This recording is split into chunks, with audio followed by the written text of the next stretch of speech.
Okay. Somehow we made it back. For one more quick don't do it, buddy. Stay put. And I think maybe if I pet him the whole time, he'll stick around. So we're back for a quick final session for the day. Calm down. As I was hoping. And we're going to talk about not holding grudges. That's where we are now. Yep. And actually, we're going to talk about something that Taylor and I were just talking about. Taylor's going to make a surprise appearance tonight, whether he realizes it or not. But before we switch to Taylor's topic, let's talk a little bit about not holding grudges. I've known many people who have let their frustrations about particular people kind of control their lives. Ultimately, is I think what it comes down to is people have wronged them, and in many cases I think they're fully justified in feeling upset about these life circumstances. But because they've chosen to have these grudges, they've chosen to be offended or upset or just allow themselves to kind of reflect on this thing above, maybe be distracted by the little things. And in some cases, maybe it's not little. Maybe it is actually something that's big. Certainly. But the problem with holding grudges is that ultimately you give other people control of your life. That you essentially now have given these other people essentially control of you, because they're controlling your emotions, your emotional state. And on top of that, it's an emotional state that is, highly charged and keeping you potentially from doing things that could help you in your life, keeping you from growing, from moving forward, from having impact, because you're wasting time being distracted by this thing that happened, which again, you may be fully justified. I'm not getting into those details at all. My view on this is that, and keep in mind, I'm also not saying that you should forget these things.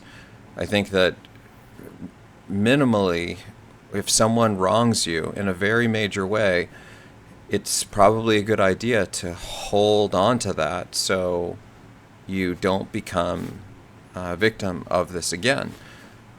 This idea of fool me once, shame on you, fool me twice, shame on me. So I'm not saying forget, because you don't want to become the subject of multiple wrongdoings. But what I am saying is you don't need to be emotionally beholden to other people when they've wronged you. Because if you do that, then it gives other people control over you. And as people that know me know that one of the things that I don't really allow anyone to have over me is control. And one way to stop that is to only allow myself to have the emotions that I want to have. And so no one else can do things that would control my emotions. Therefore, people can't take actions that would wrong me, that would cause me to hold a grudge, because a grudge is something that essentially you're deciding that you're going to be like upset or have someone else be top of mind because of this thing, and yeah, now you're mentally, emotionally beholden because you're thinking about this person. You've given them so much control of your life in some sense. And I just don't think that that's helpful. Again, I'm not saying that you can't be hurt by other people. Certainly. I'm also saying, or I'm not saying that you can't spend time to process these things. I think these are healthy things to do. If someone that you deeply love or you cherish and they behave in a way that is shocking or unsettling or something that really is devastating in some capacity, I think we should definitely take time to process that, think about these things, and try to get through these various traumatic things, or work through the pain. And that's a process, I think, for sure. But I think that when we get through that, it's important that we don't hold angst. We don't harbor ill will toward that person or those people, because I don't think that that's helpful in any capacity. I think that ultimately all that is a waste of time and energy. And on top of that, the part that's maybe the craziest is oftentimes the people that we hold grudges against are, in theory, they're the people that have wronged us. And generally speaking, I think people that wrong us are people that probably don't really care about us, right? That's why they've wronged us to begin with. But yet, by holding grudges against those people, you're giving them power, essentially, over you, and it's a form of care, right? All that attention on that person, the person that is potentially completely apathetic to you, you are in some ways empathetic to them. Like, you're considering their behavior in a way that is far more than potentially they are with you. You're probably being far more empathetic because of the grudge that you're holding, which is probably the opposite of what you should be doing. Is that if these people are behaving in a way that is really hurtful to you, and it's potentially like clear bad actor, like foster goodwill is the next one on our list. But let's just assume for a moment that the behavior was intentionally malicious, and it's clear that it's your best friend sleeping with your partner, right? It's like, how did that happen? Was it an accident? Like, there's intentionality, right? And so if we know that this is a bad actor thing, then we can acknowledge that, we can feel the pain, but then we should get on with our life. Because if these people, your partner and your best friend did this to you, they clearly, I think, are being apathetic to you. So why would you be empathetic to them? And on top of this isn't, like, I want to be clear. I'm not saying you're doing this because you're trying to pretend to take the higher ground, or you're trying to pretend like it's not top of mind. I'm saying, like, literally come to terms with the fact that this happened, and then just remove it from your mind. Just decide that, like, that thing has happened, and spending more time thinking about it is really going to do you no good. On top of that, I think one of the deeper parts about this, and this is something that I follow personally myself, is I try to not hold grudges to anyone. One, because I really don't believe that anyone should have that power over me. It's an incredible amount of power. And so, yeah, I really won't give any person this power. But, maybe more than that is it can change the way that you behave in the world. And I think that's the part that maybe scares me the most, is this idea that if you hold grudges, you may start to have a perception of the world, which is that there are bad people out there. And because you spend an inordinate amount of time, or any time, thinking about this, it may make you start to think that this could happen again.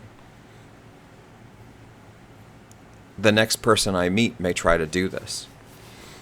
And then suddenly, what can very quickly happen is you can start to spin out of control and become jaded to the world.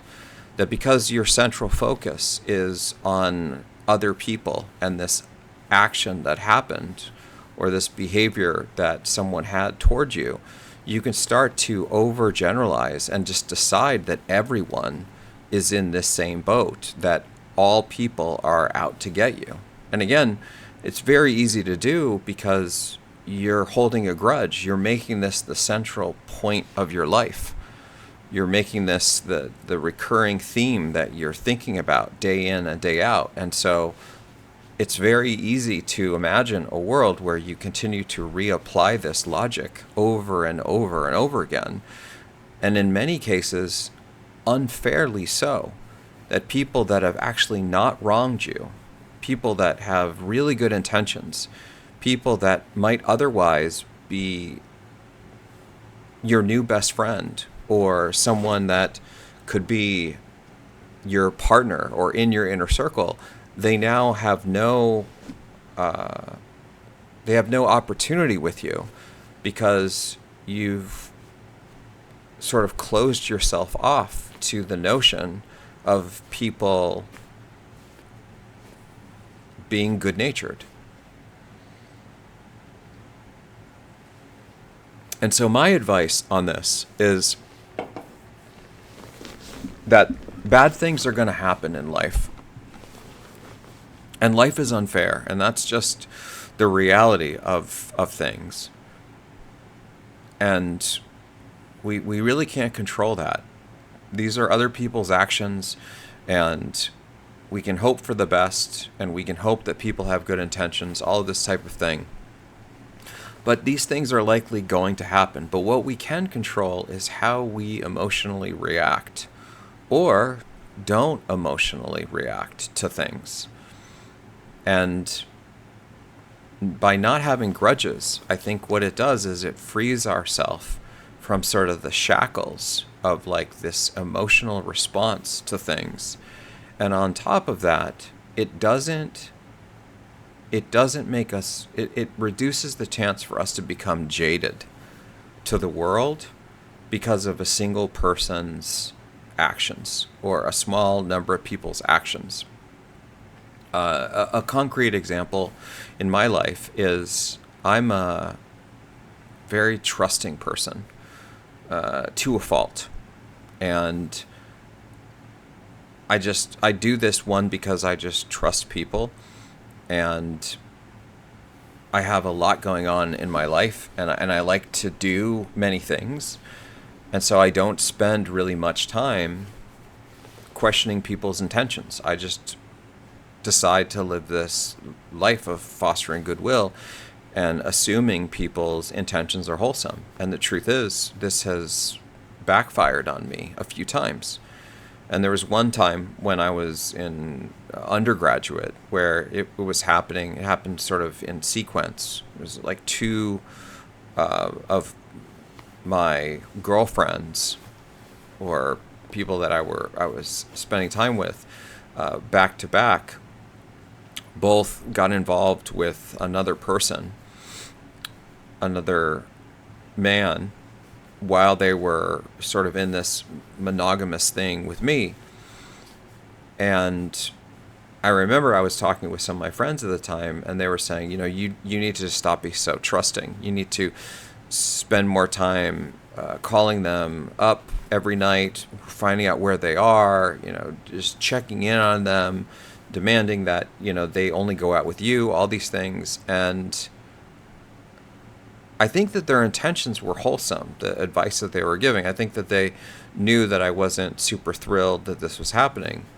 But I told them, my friends, and again, I think that my friends were trying to give good advice because they didn't want to see me go through this pain again. And I ultimately said, look, I'm not going to become jaded because I had some bad experiences. I'm not going to change myself and not be a trusting person because two people misused my trust. That's no way to live. And I refuse to just generalize the whole world as being, being bad-natured and having malicious intent, or people that can't be trusted to do ethical things. That I'll continue to foster goodwill and believe in people, and eventually I'll find people that can be believed in, that are trustworthy. And the truth is, I found those people. And in fact, I think the next person that I was with was my ex-wife, who I was with for 13 years or something. And she's one of the most trustworthy people I've ever met, and might be one of the most trustworthy people I will ever meet in my life. She's just an outstanding human being. And honestly, I think that if I would have changed, if I would have been untrustworthy I would have been untrusting of people, if I would have been insecure, if I would have been looking for people to wrong me, I think that would have been the wrong mentality for that relationship. And I think that it would have caused it to self-destruct, or maybe not even happen from the get-go, if I had decided that she's already guilty of these behaviors that she wasn't involved in at all. And so, no, I won't hold grudges, and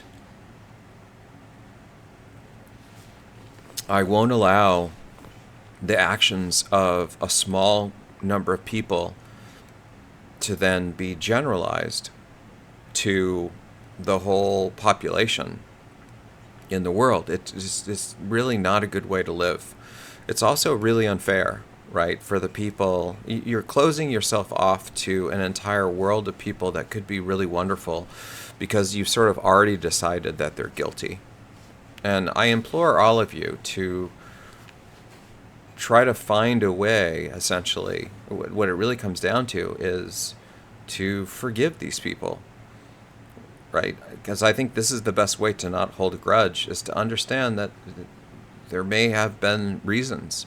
And it doesn't mean that what they did was right, but it frees you from being a prisoner of your own emotions. It frees you from spending your entire life thinking about something that someone did to you and not allowing you to live your own life in ways that could be phenomenal, that, who knows what the future will hold. But if you decide that your whole life is based on things that happened in the past, then more likely than not, that will become your life. That will become true. Your life will be in the past. And I don't think that that's a great way to live. I think that I'm all for living in the present. You know, having plans for the future and hopeful for the future, learning from the past, becoming wiser based on things that have happened in the past, but really living in the present and allowing ourselves to really live life to the fullest extent. And I think the only way to, I think that in order to live fully in the present, we have to let go of things that have happened in the past, which essentially means not having grudges. Okay. I think that's sufficient. And I do think it can be done. In fact, like I mentioned, I learned this from my an ex-girlfriend. She was incredible with this. I had never seen anything like it. She would get into these fights with people, her friends, with me, and then almost immediately she would just be like, "Okay, well, it's done," and she just move right on. And I would talk to her about it, and she would just explain that no, it's just a waste of time to hold grudges. Like, we've talked about it, we're on the same page. It's done. I forget about it. We've moved on, and I learned just by watching her. And now that I follow this, it's amazing because, yeah, literally, I will have these things happen. I'll have conversations about it and say, okay, this is what happened. I wasn't super thrilled. We've talked about it. Okay. Water on the bridge. It's over. I'll never need to revisit this. It's done. And then I just move on. And wow, it is freeing. Really incredible. So, yeah. Give it a shot. Now, the second thing, which is Taylor's thing, do the hard thing.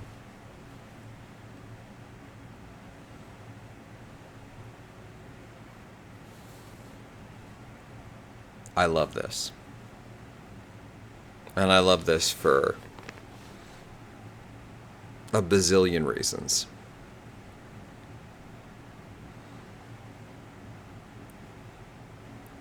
It's been my experience that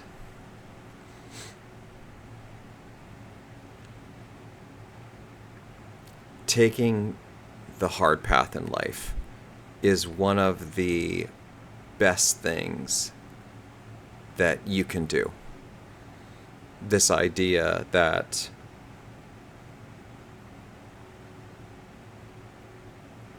there is an easy path and then there is this hard path, and the hard path oftentimes is a path that is going to make us better. And I think in many ways, many of us know this. Like, we know that the hard path is going to make us better, but we don't choose it because it's hard. An example of this is eating our vegetables.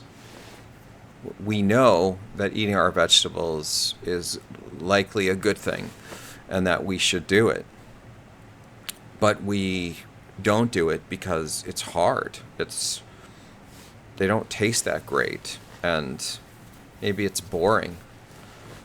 Another hard thing is exercise, right? It's like, ugh, I have to work out, and it's sweaty, and it's painful.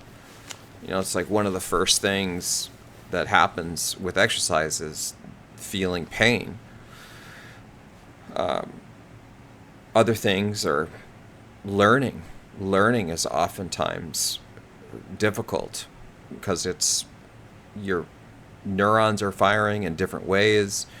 Your brain is having to work in overtime. It's just not easy.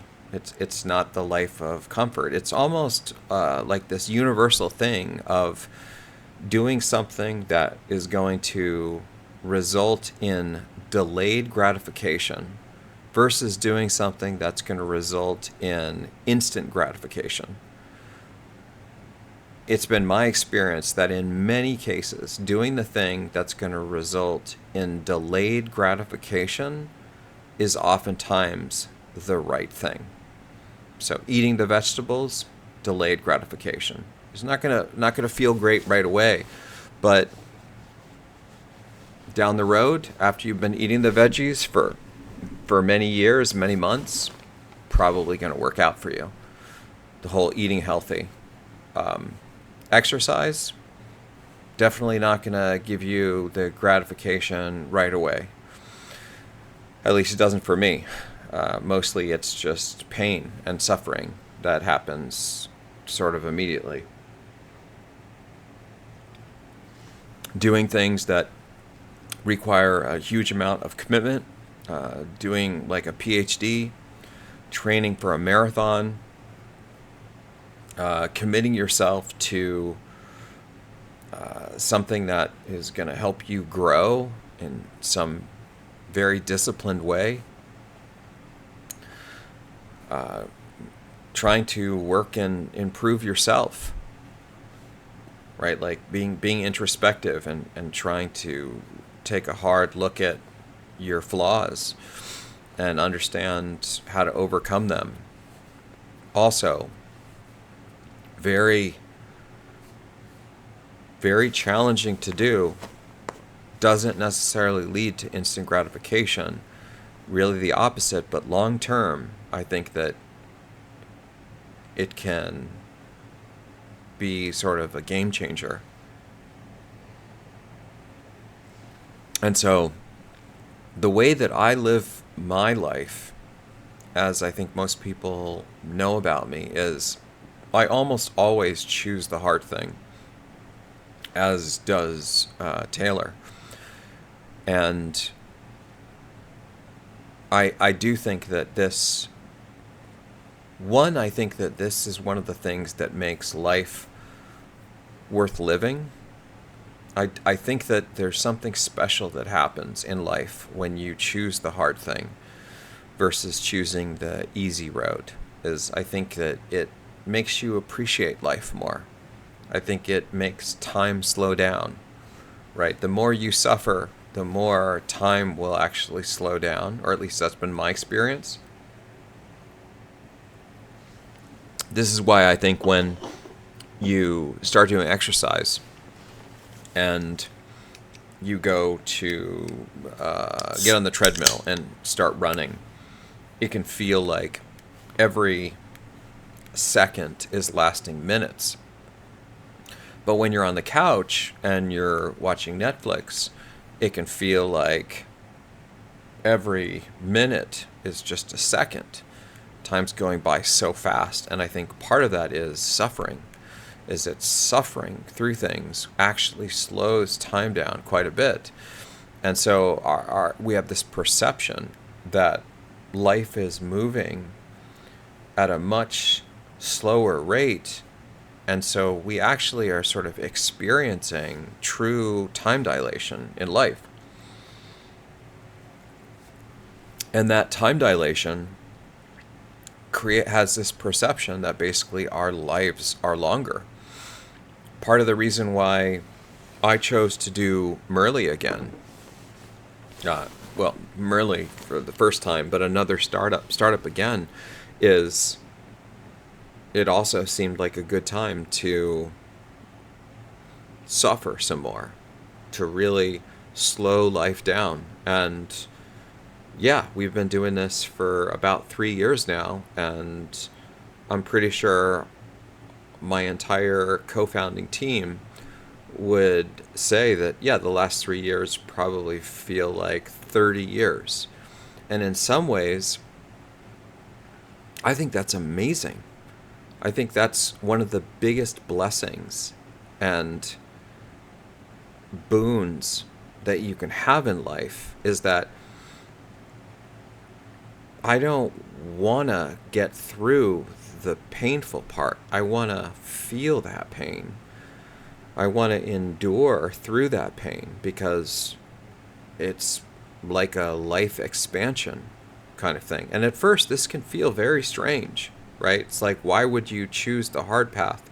Like it's uncomfortable, and it's just, yeah, we're sort of taught to resist against this. It's the fight or flight kind of survival mechanism, that you don't kind of keep your hand over the flame, so to speak.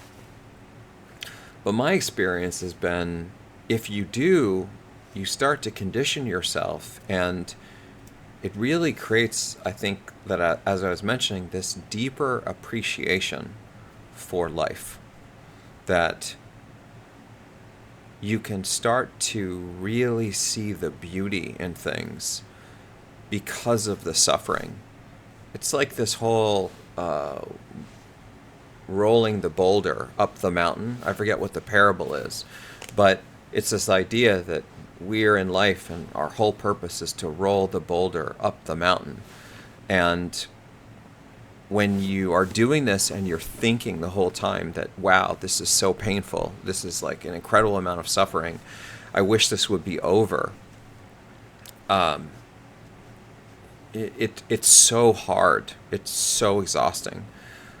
But when you flip the narrative, when you change it, so it's such an incredible opportunity to feel this way, to go through this experience, to challenge yourself. It's almost like the hard things become the things that you will seek out because they give you a greater sense of accomplishment.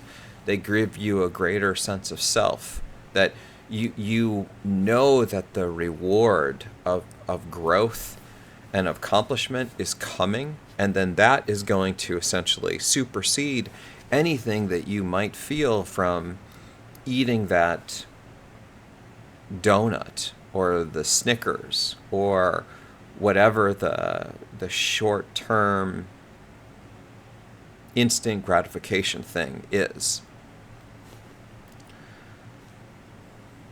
Yeah. So do the hard thing. And I think ultimately we all kind of know what the hard thing is. So do that.